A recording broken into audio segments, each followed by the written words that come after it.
Many kids and many grown-ups do figure out over time what their passions are.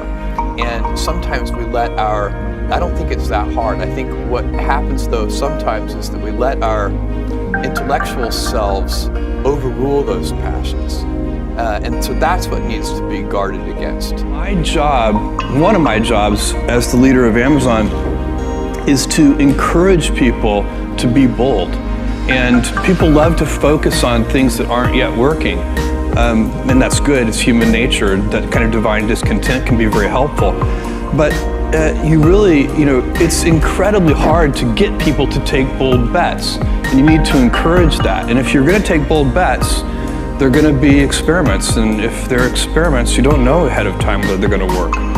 Experiments are by their very nature prone to failure, but a few big successes compensate for dozens and dozens of things that didn't work.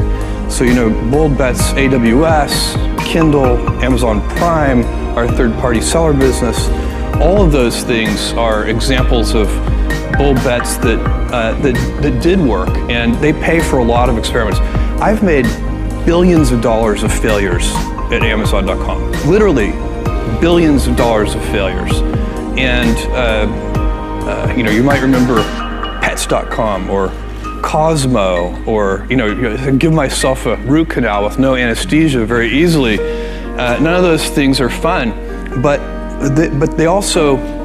they don't matter. What really matters is companies that don't continue to experiment, companies that don't embrace failure. They eventually get in a desperate position where the only thing they can do is make a kind of Hail Mary bet at the very end of their corporate existence. Whereas companies that are,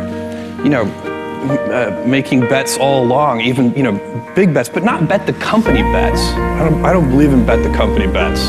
That's when you're desperate. That's the last thing you can do.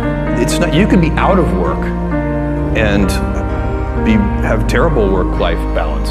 Even though you've got all the time in the world, Right. You could just feel like, oh my God, I'm miserable, and you would be draining energy. And so you have to find that harmony. It's a much better word. And I think for most people, it's about meaning.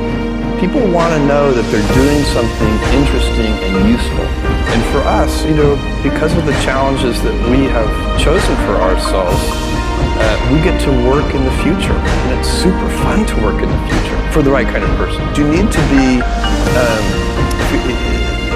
nimble and robust, so you need to be able to take a punch, and you also need to be quick and innovative and doing new things at a high speed. That's the best defense against the future, and you have to always be leaning into the future. If you're leaning away from the future is going to win every time. Never, ever lean away from the future. We all have adversity in our lives.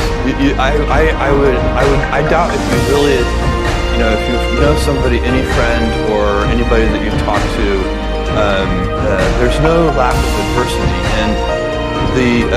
And by the way, that's good, because it's what teaches us how to get back up. You fall down, you get back up. It always happens.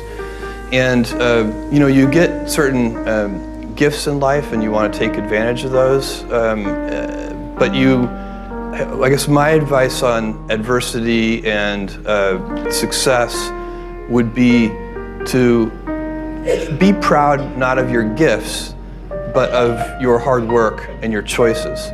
So you may be the kinds of gifts you get in life. You might be really good at math. It might be really easy for you.